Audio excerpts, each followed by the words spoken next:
दोस्तों, दुनिया के सबसे अमीर इंसानों में से एक मुकेश अंबानी की हर बात खास है। अब चाहे वो नीता अंबानी की 3 लाख रुपए वाली चाय हो या फिर उनकी बेटी की महंगी शादी। अब जब खास चीजों की बात हो ही रही है तो उनके घर यानी कि एंटीलिया को कैसे भूल सकते हैं। आज दुनिया का सबसे महंगा घर एंटीलिया को ही माना जाता है। दोस्तों, 1300 करोड़ की कीमत वाले इस घर को बनाने में कई साल लगे। इस घर में एक नहीं, दो नहीं बल्कि 700 से ज्यादा लोग रहते हैं। आपको जानकर हैरानी होगी कि एंटीलिया के हर फ्लोर के मैनेजर को साल के 2 करोड़ रुपए दिए जाते हैं। जी हाँ दोस्तों, चौंक गए ना? चलिए जानते हैं कैसे बनाया गया एंटीलिया को, क्यों है ये महल जैसा, क्या क्या है इस घर में। चलिए जानते हैं आज की इस वीडियो में। पर वीडियो शुरू होने से पहले अगर आप इस चैनल पर नए हैं तो चैनल को सब्सक्राइब जरूर कर लें। तो एंटीलिया के बनने की कहानी शुरू होती है साल 2002 से, जब मुकेश अंबानी के पिता धीरूभाई अंबानी की मौत हो गई थी। उनकी मौत के बाद उनका बिजनेस उनके दोनों बेटे मुकेश अंबानी और अनिल अंबानी में बराबर बंट गया था। जायदाद का बंटवारा होने के बाद मुकेश अंबानी ने एक ऐसा शानदार बंगला बनाने का सोचा जो कि दुनिया का सबसे शानदार बंगला हो, और बस अपने देखे हुए इसी सपने को पूरा करने के लिए मुकेश अंबानी ने जमीन देखना शुरू कर दिया था। इस बंगले के लिए जमीन ढूंढना इतना आसान नहीं था, क्योंकि मुकेश अंबानी को अपने घर के लिए ऐसी जमीन की तलाश थी कि उनके 27 मंजिला इमारत का वजन आसानी से झेल सके और भूकंप और किसी भी नेचुरल डिजास्टर की मार आसानी से झेल सके। इसके अलावा ये जमीन मुंबई के मेन स्ट्रीम में भी होनी चाहिए थी, और काफी मशक्कत के बाद आखिर में ऐसी जगह ढूंढ ली गई थी। जो जमीन मिली मुंबई के अल्तामोंट रोड पर। इस जमीन को एक अनाथ आश्रम से मुंह मांगी कीमत देकर खरीद लिया गया। इस जमीन को खरीदने के लिए लगभग 21 करोड़ रुपए दिए गए थे। ये जमीन 4 लाख स्क्वायर किलोमीटर बड़ी थी। जैसे ही जमीन खरीदी गई, इस पर एंटीलिया बनाने का काम शुरू कर दिया गया। जब इस घर को बनाने का बजट देखा गया तो इस घर का एस्टिमेट लगभग $2 बिलियन आया, जो कि बहुत ही ज्यादा था।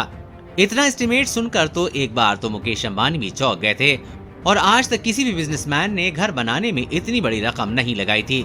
इस कारण मुकेश अंबानी भी शुरुआत में थोड़ा हिचकिचाए, क्योंकि ये उनकी कमाई का एक बहुत बड़ा हिस्सा था। इसलिए मुकेश अंबानी ने इस पर सोचने का टाइम लिया। काफी सोचने के बाद साल 2006 में इस बंगले का काम शुरू किया गया। दोस्तों, आपको बता दें कि मुकेश अंबानी इस घर को बनाने में एक ऐसी कंस्ट्रक्शन कंपनी चाहते थे जो उन्हें उनके सपनों की मुताबिक बंगला बना कर दे। और काफी तलाश करने के बाद मुकेश अंबानी की तलाश आखिर खत्म हुई और जाकर रुकी ऑस्ट्रेलिया की 2 कंपनियों पर। ये दोनों कंपनियां काफी नामचीन थी। इन्होंने इससे पहले भी कई अरबों की बड़ी बड़ी बिल्डिंग को बनाया था। आप जानकर हैरान हो जाएंगे कि इस बंगले के डिजाइन के लिए भी विदेशों से डिजाइनर को बुलाया गया था, और नीता अंबानी की देखरेख में इस बंगले के डिजाइन को आकार दिया गया था। अब बंगले का डिजाइन भी तैयार हो गया था और बंगले के लिए जमीन भी तैयार थी, तो बस इस बिल्डिंग को बनाने का काम शुरू किया गया। ये बात तो हम सभी जानते हैं कि किसी भी घर या बिल्डिंग को बनाने के लिए सबसे ज्यादा जरूरी जो होता है वो है इमारत की नींव, और खासकर गगनचुंबी इमारतों में तो नींव की वैल्यू और बढ़ जाती है। और इसलिए एंटीलिया की नींव को मजबूती देने के लिए उसे बनाने वालों ने अलग तरीका अपनाया था। आपको बता दें कि एंटीलिया की फाउंडेशन यानी कि नींव को बनाने में उसी तरीके का इस्तेमाल किया गया जिस तरह से दुनिया की सबसे ऊंची बिल्डिंग बुर्ज अल खलीफा को बनाने में किया गया। एंटीलिया की फाउंडेशन में लगभग 200 पाइल्स डाले गए ताकि एंटीलिया भूकंप और बाकी नेचुरल डिजास्टर की मार झेल सके। इसके बाद फाउंडेशन के ऊपर का काम काफी तेजी से स्टार्ट किया गया। एंटीलिया का काम काफी जल्दी स्टार्ट किया गया, क्योंकि मुकेश अंबानी ने कंस्ट्रक्शन कंपनी को एंटीलिया को 4 साल में पूरा करने को कहा था। इसके पीछे एक बड़ी वजह थी कि असल में मुकेश अंबानी के छोटे भाई अनिल अंबानी ने एंटीलिया की कंस्ट्रक्शन को देखकर अनिल अंबानी ने भी अपने लिए एक ऐसा बंगला बनाने का सोचा। अनिल चाहते थे कि उनका ये बंगला मुकेश अंबानी के एंटीलिया से भी ज्यादा शानदार हो, इसलिए मुकेश अंबानी चाहते थे कि उनका ये बंगला अनिल अंबानी के बंगले से पहले बनकर तैयार हो जाए। इसलिए मुकेश अंबानी ने कंस्ट्रक्शन कंपनी को 2010 तक यानी कि 4 साल में बंगले का काम पूरा करने के लिए कहा। मुकेश अंबानी की इसी बात को ध्यान में रखते हुए कंस्ट्रक्शन कंपनी ने तेजी से एंटीलिया को बनाने का काम शुरू कर दिया था। लेकिन यहाँ पर कंस्ट्रक्शन कंपनी के सामने एक बड़ी समस्या आकर खड़ी हो गई। वो थी कंक्रीट के जमने की। दरअसल दोस्तों, मुंबई का तापमान 50 डिग्री तक पहुँच जाता है। ऐसे में कंक्रीट को जैसे ही ऊपर लेकर जाया जाता है तो वो काम में आने से पहले ही जम जाती है। और आखिर में कई बार सोचने के बाद कंस्ट्रक्शन कंपनी के लोगों ने इनका भी एक सोल्यूशन निकाल लिया।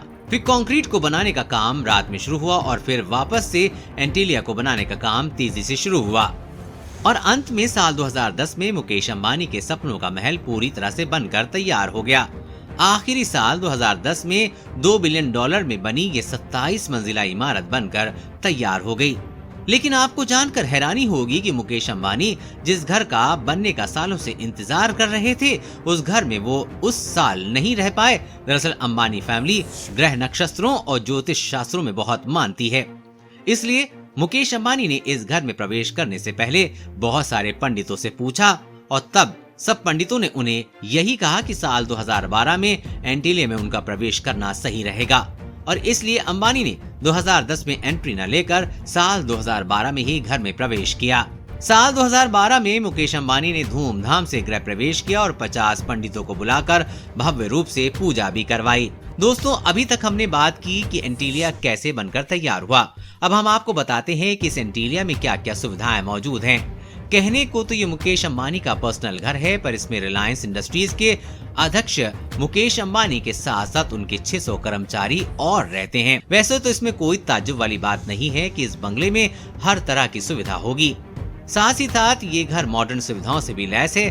मुकेश अंबानी के इस बंगले में 3 हेलीपैड हैं। इसके साथ ही एक मंदिर, जिम, प्राइवेट स्पा और एक पर्सनल थिएटर, जहां पर 50 लोग बैठकर आराम से मूवी देख सकते हैं। प्राइवेट गार्डन है और भी ऐसी कई सुविधाएं मौजूद हैं जिनको आम लोग बस सपनों में ही सोच सकते हैं। इसके अलावा बंगले में एक 2 मंजिला हेल्थ सेंटर भी मौजूद है। मुकेश अंबानी को गाड़ियों का भी बहुत शौक है और उनके पास करोड़ों की शानदार गाड़ियां हैं और आपको बता दें कि उनके पास 168 गाड़ियां हैं। इन गाड़ियों को पार्क करने के लिए उनकी इस बिल्डिंग में 7 मंजिला गैराज बनाए गए हैं। अब दोस्तों, इस बात से आप खुद ही अंदाजा लगा सकते हैं कि वो बंगला क्या खूब होगा जिसकी 7 मंजिलों पर सिर्फ करोड़ों की गाड़ियां ही मौजूद हैं। बात करें अगर एंटीलिया के स्टाफ की, तो वो ऐसे रहते हैं जैसे 7 स्टार होटल में रहते हों और वो ऑल टाइम इसी में रहते हैं। यानी घर 27 मंजिला है और हर फ्लोर पर एक एक हेड कर्मचारी रहते हैं। आपको बता दें कि इनके हर फ्लोर के एक मैनेजर को 2 करोड़ रुपए सालाना मिलते हैं। इससे आप खुद ही अंदाजा लगा सकते हैं कि आखिर किस हद तक इनके स्टाफ को भी मुकेश अंबानी खुश रखते हैं। पर दोस्तों, वो कहते हैं ना कि इंसान की इच्छा कभी पूरी नहीं होती है और ऐसा ही हुआ मुकेश अंबानी के साथ। उन्होंने एंटीलिया बनाकर अपना सपना तो पूरा कर लिया, पर उसके बाद बहुत जल्दी उन्होंने दूसरा सपना भी देख लिया। मुकेश अंबानी अब अपने लिए एक दूसरा बंगला बनवा रहे हैं। दरअसल मुकेश अंबानी ने लंदन के बकिंघमशायर के स्टॉक पार्क में कुल 300 एकड़ जमीन खरीदी है और जमीन पर मुकेश अंबानी ने 600 करोड़ की लागत से 50 बेडरूम वाला बंगला बनवा डाला है और अंबानी परिवार अक्सर उस बंगले में रहने जाता है। तो दोस्तों, ये थी दुनिया के सबसे अमीर घर एंटीलिया की बनने की कहानी। आपको ये वीडियो कैसा लगा हमें हमारे कमेंट सेक्शन में जरूर बताइए। तो दोस्तों, आज की इस वीडियो में इतना ही है। उम्मीद है कि आज की इस वीडियो से आपको काफी कुछ सीखने को मिला होगा।